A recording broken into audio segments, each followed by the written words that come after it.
Basic Educationist Angie Motshekga is going to release the results of the matric exams this evening in Fairlands in Joburg. Our reporter Tshegohaco Moagi is standing by with the latest on all of this. Tshegohaco, good afternoon to you. I think there's a sense of anticipation that's beginning to build. A huge sense of anticipation indeed, Stephen, that has started building here at the Mosaic Church in Fairlands in Randburg. And of course, the big issue is around what is the pass rate for the matric class of 2022. And as you can see behind me, the stage has already been set ready for 6 p.m. But of course, from 4 o'clock this afternoon, Director General Moagi, he will be taken to the podium just to give a technical briefing regarding those results for the matric class of 2022. I'm joined by the SATU's Maluleke. He, of course, just to speak to us about expectations ahead of that announcement. Maluleke, thank you so much for your time this morning. So, of course, there are high expectations, or perhaps not so high expectations, because of the challenges that this cohort of learners actually had. What are you hoping to hear come this announcement this evening? Now, our expectation is that given the fact that we have worked with the teachers, we've been with our learners, is that there will be an improvement in terms of performance. We always say is that where there's a crisis, leaders emerge. This class of 2022 is a class that is going to be able to produce fighters, because they told themselves they are not going to be defeated by the pandemic, nor being defeated by the load shedding. They're going to do their best.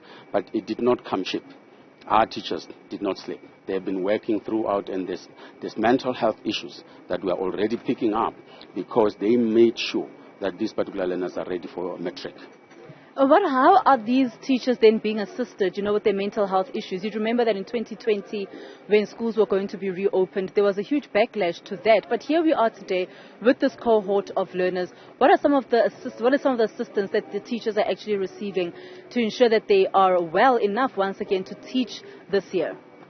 Well, the department is providing what we call employee wellness program for these particular teachers, but it's not enough. We also have to provide, as a union, because we provide our members with free services in terms of psychosocial, but also calling doctors if they can. That is a service that we pay for every month for our members in order to support them. It is not enough. We still have to make sure that no learner is going to be denied holiday. No teacher is denied holiday, because it's not educationally sound to be working around the clock. Because you need some time to rest, because if you don't, obviously it's damaging your system. But unfortunately, we are where we are as South Africa, where the quintile 1, 2, 3 will always not see holidays. We'll always not see this, and therefore we need more and more psychosocial services to support our teachers in making sure that they can also have some kind of rest. When you speak to your teachers about this particular cohort of learners, the matric class of 2022, the difficulties that they went through between 2010 and 2021 and 2022 and also 2020, what are they sharing with you, especially with some of the plans that they put in place to assist these learners?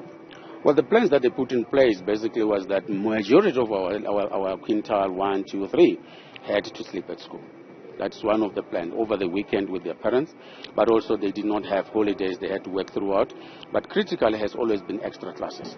In this last year, the extra classes were moving from 4 o'clock to 8 o'clock. That is the plan that they have to put in place. So therefore, they had to make sure that they cover grade 11 work, but also part of grade 10. And grade 12 work, so that they are then able to have a rounded student when they are going to be writing the examination. That's what we have experienced, that's what we have lived through, because we're working with the teachers. And we can only say thanks to the teachers, thanks to the learners for presenting themselves to these teachers. And of course, we've heard Minister Angie Motshekga saying that she does not want these learners to be seen as the COVID children. And I'm sure this is also your take as a teacher union. Yes, we do not want them to be judging themselves. That look, this is how we are and so forth. They need to look at themselves as the victors throughout of their life, as champs, because they have gone through all, and they have been able to sit for the examination.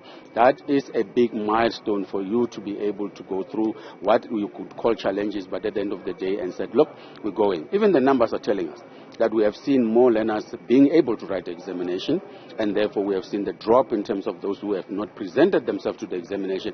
That in itself is a milestone for our teachers and our learners, because they said we are not going to be defined as COVID class of 2022. We are going to be defined as champs. All right, Mugwana Maluleka, thank you so much for your time this evening, this afternoon.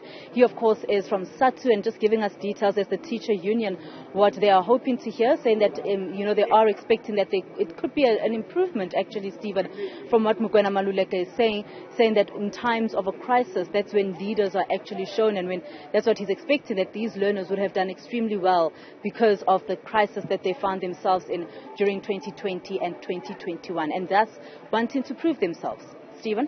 Tshegohaco Moagi, it is the human condition. Thank you very much indeed.